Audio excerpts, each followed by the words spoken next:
Welcome back, friends.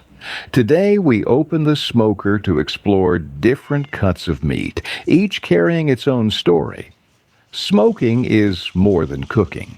It's an old way of preserving, celebrating, and creating flavor that time itself writes into the meat. From brisket to ribs, every piece becomes a record of patience, fire, and history. Watch how the brisket is brought forward, a cut that not long ago was often overlooked as too tough, but now celebrated in smokehouses everywhere. Its transformation shows what patience and fire can do. Meanwhile, I turn to the peppers, reds and greens, bright and ready. Placing them on the stone lets them blister and develop flavor, becoming the soul of the sauce. The tradition of meat sauces stretches far back. Romans mixed herbs with fermented fish, ancestors of today's sauces, each blending history, culture, and flavor into one bite.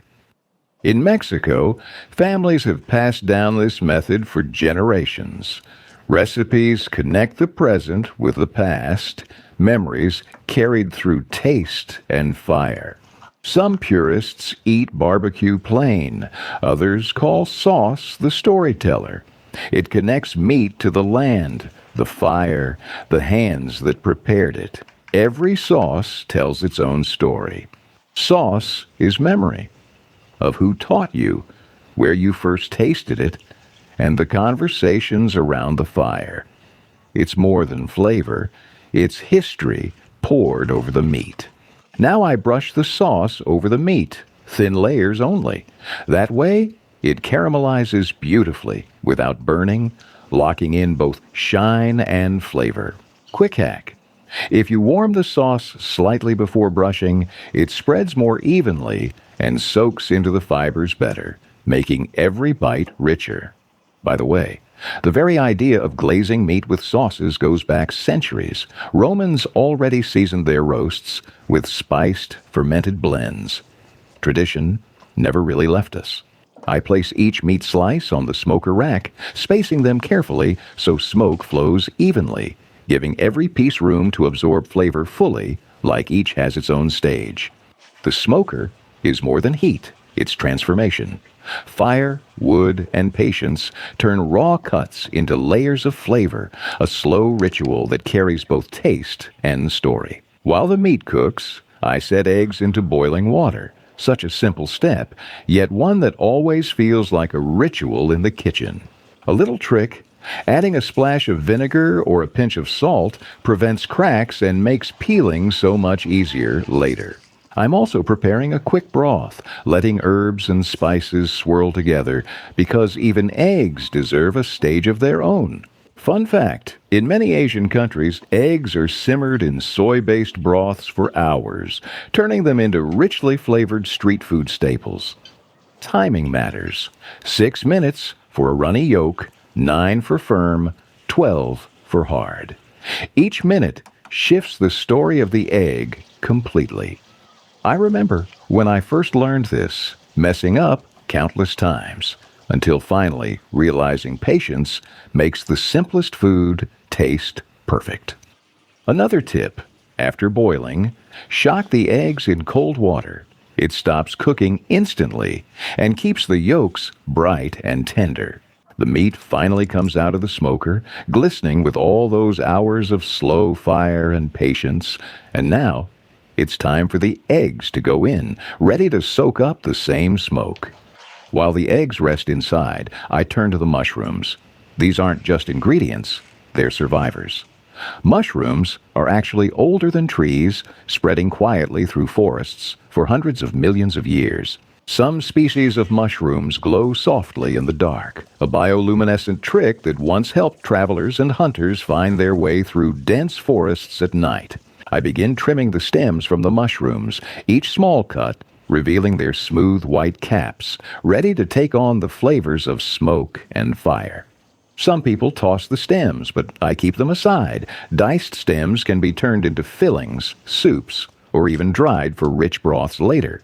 I spread the mushrooms across the rack, giving each one its own little space, because smoke, like air, needs room to move freely. And now they slide into the smoker, taking the place of the eggs, ready to gather that deep, earthy aroma that only slow cooking can create. Now the ribs join the mushrooms inside the smoker, their rich marbling ready to meet hours of gentle fire and slow transformation. If you're enjoying this journey through smoke and flavor, stay with me. There's so much more to discover together. While the ribs rest in the smoker, I start on something lighter, a sauce of sour cream mixed with fresh herbs, cool and fragrant. Dill, parsley, maybe a touch of garlic. Simple ingredients. But when blended together, they create a refreshing balance to smoked meat. Quick tip: always chop herbs just before mixing. It keeps their oils alive and the flavor much brighter. Fun fact, in many Eastern European kitchens, sour cream with herbs isn't just a sauce, it's tradition, served with bread at nearly every gathering. This simple mix of sour cream and herbs has roots deep in Eastern European kitchens, where dairy was always at the heart of the table and herbs were gathered fresh from the garden. Now the bread gets its coat of that herbed cream, then slices of boiled egg and fresh tomato, building layers of texture and color.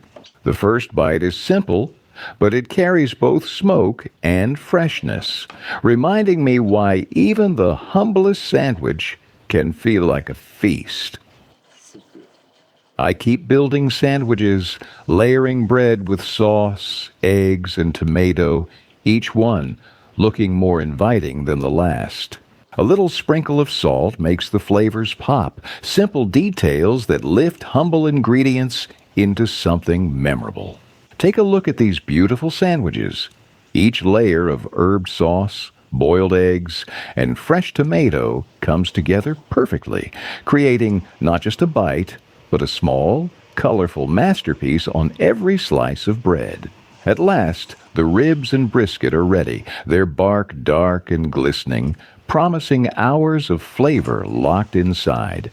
Fun fact, brisket was once seen as a tough, unwanted cut, but slow smoking transformed it into the soul of Texas barbecue.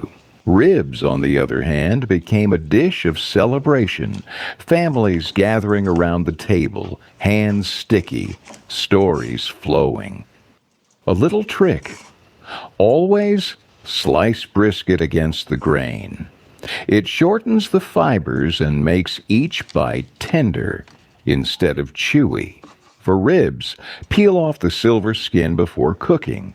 It lets smoke travel deeper into the meat. These cuts may be different, but together they show how patience and fire can turn the simplest meat into pure memory. Super.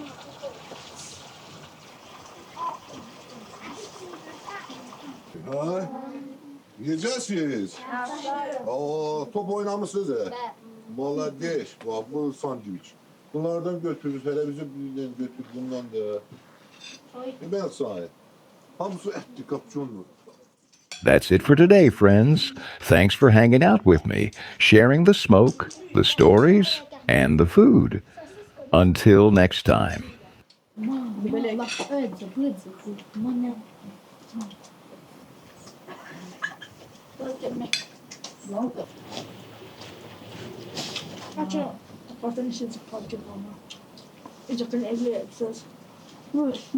Is that a good one?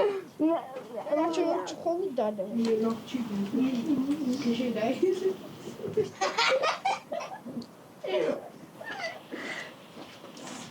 Well, ça va.